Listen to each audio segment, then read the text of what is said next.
નજર ગઈ પેલા રાફડા તરફ, કીડીઓ ઉભરાય. ત્યારે મુક્તાનંદ સ્વામીએ પૂછ્યું કે હે મહારાજ, એ કીડીઓના કેવા નસીબ કે તમારી દ્રષ્ટિ આની પર, આ જંતુઓ પર પડી.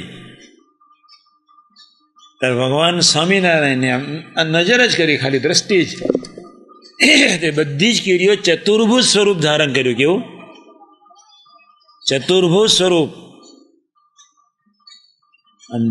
જતા જ જાય. મુક્તાનંદ સ્વામી 30 મિનિટ સુધી જોઈ રહ્યા, 30 મિનિટ સુધી. ત્યારે ઊન નદીના કિનારા ઉપર જ્યારે વન નીચે જઈને મહારાજ બેઠા, ત્યારે મુક્તાનંદ સ્વામી પૂછ્યું, હે મહારાજ, એ કીડીના કયા પુણ્ય જેના ફળ સ્વરૂપે ચતુર્ભુજ સ્વરૂપ તમે મફતમાં આપી દીધું. મુક્તાનંદ સ્વામી દેખાય, જોગડ મારાને સત્સંગ કરાવો બહુ હેલા આડેધડ તું કહું છું મરી જવાનું, લે જે સમજાય માથા ગુડ જ નહીં. એક બહુ સારું, જોગડ છે, સુરવીર છે, આ પાર કે પેલે પાર. પણ જ્યારે સાત્વિક માણસને સત્સંગ કરાવવાનો, એને પ્રભુને બહુ નડે. સદા પડે સંકલ્પ રે. એટલે પછી ચતુર્ભુજ દિવ્ય સ્વરૂપે ધારણ કરીને જ્યારે બધા કીડીઓના આત્માઓ જ્યારે જતા હતા, જોયા જ કરે. અને મહારાજ જ્યારે વડ નીચે બેસી રહ્યા ત્યાં સુધી મુક્તાનંદ તો ખબર જ નહીં. તો પછી મુક્તાનંદ સ્વામી પહોંચ્યા. પછી મહારાજ કીડીના આત્માઓનું શું નસીબ. ત્યારે મહારાજે કહ્યું, હે મુક્તાનંદ સ્વામી, એ તો બિચારી કીડીઓ જ હતી, એનું કોઈ નસીબ હતું જ નહીં. તમ જેવા સાધુનો સંકલ્પ ને અમારી થોડી દ્રષ્ટિ પડી ગઈ, જેના ફળ સ્વરૂપે સંકલ્પ તમારો. અને ચતુર્ભુજ સ્વરૂપે. ત્યારે મુક્તાનંદ સ્વામી મહારાજને પ્રશ્ન પૂછે, મહારાજ, તમારી આજુબાજુ સેવા કરતા હોય એવા અંતેવાસી સેવકો, એના પુણ્ય કેટલા? ત્યારે ભગવાન સ્વામિનારાયણ ઊંડ નદીના કિનારા ઉપર, ત્યારે નદીમાં પાણી નહોતું એટલે ખોબા લીધા 5, રેતી નાખતા જ જાય. 5 વખત નાખ્યું. મહારાજ કે નીતિ કોનો? સંબંધવાળા છે, જે નિષ્ઠાવાળા છે, એનો મહિમા ભગવાન સ્વામિનારાયણ કે અમે ગાઈ શકતા નથી. તમને સમજ પડે છે હું શું કહું છું? ફરી બોલું છું, તમે બધા ડોબાવો છો. ભગવાને 5 વખત રેતી નાખી, 5 વખત. એ મુક્તાનંદ સ્વામી આમાંથી આ બધું ગણાય? મહારાજ આ તો ન ગણાય. મહારાજ કે અમારી સેવા કરનારા, એનો મહિમા તો અમે પણ ગાઈ શકીએ. કોણ કહે છે? અમે પણ ગાઈ શકીએ નહીં. સમજો આ કેવી વાત છે. આ તમે જિંદગીમાં પહેલી વાર સાંભળ્યું છે. અમારી સેવા કરનારા, એનો મહિમા અમે ગાઈ શકીએ નહીં, એટલો અપરંપાર છે. તો હું તમને એ કહેવા માંગુ છું, હવે મૂળ વાત પર આવું છું, તમે વાત સાંભળજો. હવે બીજો પ્રસંગ કહું છું. હું આ કથા સાથે કરું છું તમને ભજન કરાવવા માટે, તમારા મન પર પ્રહાર કરાવવા અહીં લઈ આવ્યો છું. 10 મિનિટ ધૂન કરવાની, પછી 2 મિનિટ આ વિચાર કરવાનો, ફરી 10 મિનિટ ધૂન કરવાની, ફરી 2 મિનિટ આ વિચાર કરીએ, પછી 10 મિનિટ ધૂન કરીએ, એમ 30 મિનિટ પૂરી થઈ જાય.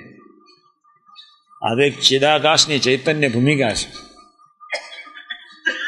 આ ધરતી નથી, આપણને ખબર ન પડે. આપણે સ્થૂળ ભાવમાં રહ્યા છીએ ને, એટલે આપણે અહીંયા આવ્યા છીએ ચશ્મા બદલવા માટે 1, આપણે અહીંયા આવ્યા છીએ અંતર બદલવા માટે 2, આપણે અહીંયા આવ્યા છીએ સંબંધ અખંડ રહે એ માટેની ટ્રેનિંગ માટે 2, 3, આપણે અહીંયા આવ્યા છીએ આત્મીય મહોત્સવ ઉજવીને ખરેખર આત્મીય દીકરા થવાના સંકલ્પના પ્રાર્થના કરવા માટે. હે મહારાજ, કોઈ આત્મીય બને કે? હા, તમે બધા થવાના છો, ચિંતા જ નહીં કરતા. 1% નહીં, 100% થવાના. કેટલા? નહીં થવું હોય તો દંડો છે જ, ગભરાશો. પણ દંડો ન ખાવો પડે એટલા માટે આ ભજન. પછી સ્વામીજી મારો હાથ પકડીને 1.5 કિલોમીટર ચાલ્યા.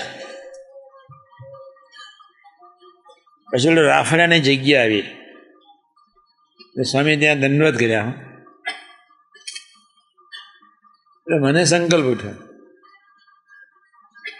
કે જેના સંકલ્પે આ સૃષ્ટિના માનવને મફતમાં એક ચિદાકાશનું એક શરીર મળતું હોય, એમ દિવ્ય મળતું હોય. ભગવાન સ્વામિનારાયણ સંકલ્પે પેલું ચતુર્ભુજ સ્વરૂપ કીડીઓને મળે એટલે કેવું શરીર, એ તો દિવ્ય કહેવાય. જેના સંકલ્પે આવું એક દિવ્ય સ્વરૂપ જીવ પ્રાણી માત્રને જો દ્રષ્ટિ પર મળતો હોય, આ ડોહલાને સંકલ્પ આ દંડવત કરવાની શી જરૂર? અને સંકલ્પ ઉઠ્યો. એ તો મહારાજની જ્યાં જ્યાં પ્રસાદીની ધરતી હોય ને ત્યાં સ્વામી દંડવત કરે ને કરે જ. પછી ઊભા કર્યા. સ્વામી 2 શબ્દ બોલ્યા કે મહારાજની પ્રસાદીની ધરતી આ. મહારાજે અહીં આ ધરતી પર કેટલાનું આનંદનું કલ્યાણ કર્યું. તો આવા પરાત્પર પુરુષોત્તમ નારાયણ એમની પ્રસાદીની ધરતીને આપણે દંડવત ન કરવા જોઈએ, એ બરોબર. અહીં ઉભા રહ્યા, અહીં કીડીઓનો મોક્ષ કર્યો. આ ધરતી પ્રસાદીની કહેવાય. પછી થોડુંક જ ચાલ્યા. અરે એકદમ બહુ હસી પડ્યા. અને હસતા હસતા ધીમે સ્વામી કહે અક્ષર બ્રહ્મ સંકલ્પ કરે. પુરુષોત્તમ નારાયણ નહીં, શું અક્ષર બ્રહ્મ સંકલ્પ કરે. જળ અને ચેતન બધું જ દિવ્ય થઈ જાય. શું થઈ જાય? જળ અને ચેતન બધું દિવ્ય થઈ જાય. એવો આ સંબંધ છે. મહિમા સમજાય તો ઘોડા થઈ જવાય. બસ આટલું શું કહ્યું? મહિમા સમજાય તો હસતા હસતા ચાલી નીકળ્યા. તો એ વખત મેં પ્રશ્ન ન પૂછ્યો. ધૂન કરાવડાવી. પછી જાને જે બેઠા, મેં કહું ઘોડા ન થવું હોય તો શું? ઘોડા થઈ જવાય. અને ઘોડા ન થવાય તો એવી કઈ ટેકનિક? ભગવાનનો અપરંપાર મહિમા એવો છે, પણ કાન બેર એને બેર કરી શકે એમ છે જ નહીં. થઈ શકે એવું નથી. લક્ષ્મી હદતી નથી, ડોલર હદે નહીં, માન ન હદે, ખુરશીઓ ન હદે. આ તો શક્તિ, એથી આગળ ઓજસ, એથી આગળ સુખ, એથી આગળ આનંદ અનબેરેબલ છે. ચારે વસ્તુ મેં જે ગણાય એ ચારે વસ્તુ અનબેરેબલ છે. એ દિવ્ય છે છતાં અનબેરેબલ છે. અને ત્યાં અક્ષર બ્રહ્મનું શરીર એટલે આપણે પ્રાપ્ત કરવાનું. અક્ષરના સાર્ધમ્યપણાને એટલે પામવાનું. અને અક્ષરના સાર્ધમ્યપણાને પામવા માટે આત્મીયતા બેઝ છે. શું છે? સમજી ગયા તમે? કોઈ આત્મીય બને કે હા, એટલે બાપાનું આવું ભવ્ય સ્વરૂપ. એથી પરાત્પર પુરુષોત્તમ નારાયણ સહજાનંદ સ્વામી એવી કલ્પનાતીત રસગન મૂર્તિ. એ ધરતી પર આપણે મહિમાથી અહોભાવે હું જેવો અનંત બ્રહ્માંડમાં કોઈ ભાગ્યશાળી નથી એવા ભાવથી 30 મિનિટ ત્યાં, બાકીની પ્રદક્ષિણા કરતાં કરતાં અહીં વાતો યાદ કરતાં ધૂન કરવાની. 10 મિનિટ ધૂન કરીને એકાદ પ્રસંગ યાદ કરીએ. 10 મિનિટ ધૂન કરીને એકાદ પ્રસંગ યાદ કરીએ. જેનાથી તમારું મન આત્માથી જુદું પડતું થાય. અભાવ કોણ લેવડાવે? મન.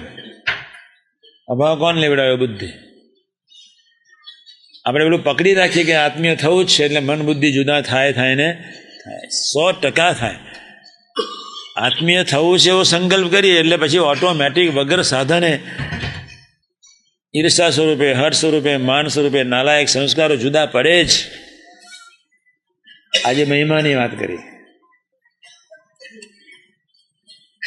મહારાજ બળ આપજો. બસ તમે આવા છો, તમે હો જ નહીં પૃથ્વી પર, તમારા દર્શન જ ન હોય, તમારું નામ જ ન હોય, તમારી વાણી જ ન હોય, તમારું વચનામૃત જ ન હોય, તમારા મુક્તો જ ન હોય, તમે આખો સમાજ લઈને આવ્યા,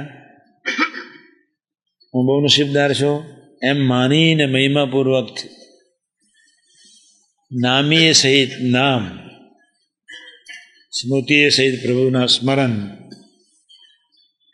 પ્રભુ એક બાપ સમાન, સંત એક મા સમાન, આવી ભાવનાથી આપણે ભજન કરવું છે. મારી વચ્ચે વાત સાંભળી લો. આપણું આ સ્થૂળ શરીર છે,